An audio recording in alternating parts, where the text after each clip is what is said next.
តើអ្វីទៅជាការដាំដំណាំលើទឹកឬក៏ hydroponic farming កសិកម្មដាំបន្លែលើទឹកគឺជាវិធីសាស្ត្រមួយដែលគេមិនដាំវាលើដីនោះទេតែជំនួសមកវិញដោយការដាំដុះដែលគេប្រើប្រាស់ជាមួយសារធាតុសំខាន់ៗទៅវិញដែលក្នុងនោះរួមមានអាសូត ផូស្វ័រ កាល់ស្យូម និងបូតាស្យូមជាដើមភាគច្រើនដែលកសិករអាចដាំដុះតាមវិធីសាស្ត្រនេះដូចជាសាឡាត់ តូម៉េតូ ត្រសក់ ស្ទ្រូប៊េរី ស្ពៃ និងម្ទេសផ្លោកព្រមទាំងខ្ទឹមបារាំងនិងដំណាំជាច្រើនទៀតហើយការដាំដុះតាមបែបកសិកម្មដាំបណ្តែលលើទឹកឬរបស់ដំណាំមានលទ្ធភាពទទួលបានសារធាតុចិញ្ចឹមគ្រប់គ្រាន់និងគ្រប់ពេលវេលា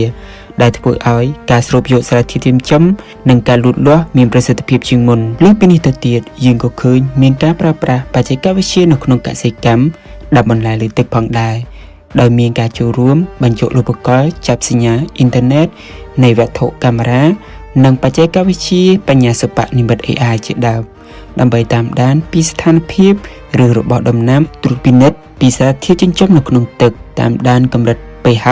ពិនិត្យមើលកម្រិតសម្ពាធសីតុណ្ហភាពពន្លឺនិងបញ្ចូលទិន្នន័យទៅកាន់កម្មវិធីសិប្បនិម្មិត AI ផងដែរដើម្បីធ្វើការវិភាគទិន្នន័យទាំងអស់នេះដែលអនុញ្ញាតឲ្យកសិករអាចតាមដានដំណើរការលូតលាស់របស់ដំណាំបានយ៉ាងដិតដល់ផលប្រយោជន៍នៃការដាំដំណាំលើទឹក 1. ទំហំនៃការដាំដុះកសិកម្មដាំបន្លែលើទឹកត្រូវការកន្លែងដាំដុះទំនេរតិចជាងដំណាំដែលដាំដុះនៅលើដីដោយហេតុថាឬរបស់ដំណាំពុំចាំបាច់ចាស់ឬទៅឆ្ងាយ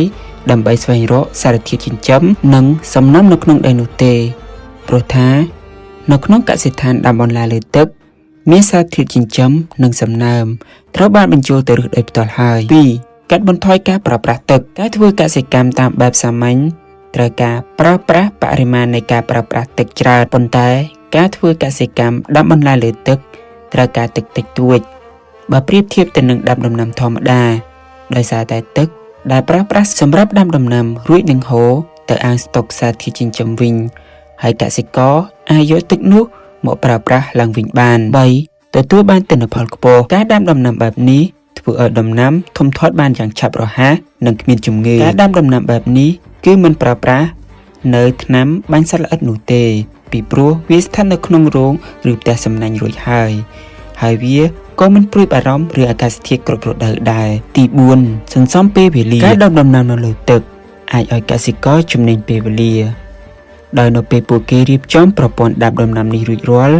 ជំហានបន្ទាប់ពួកគេគ្រាន់តែតាមដានការលូតលាស់របស់ដំណាំនិងប្រមូលផលដំណាំជាការស្រេចគួរបញ្ជាក់ផងដែរថាវិធីសាស្ត្រនេះអាចទាមទារការវិនិយោគខ្ពស់នៅក្នុងជំហានដំបូងប៉ុន្តែប្រសិនបើការរៀប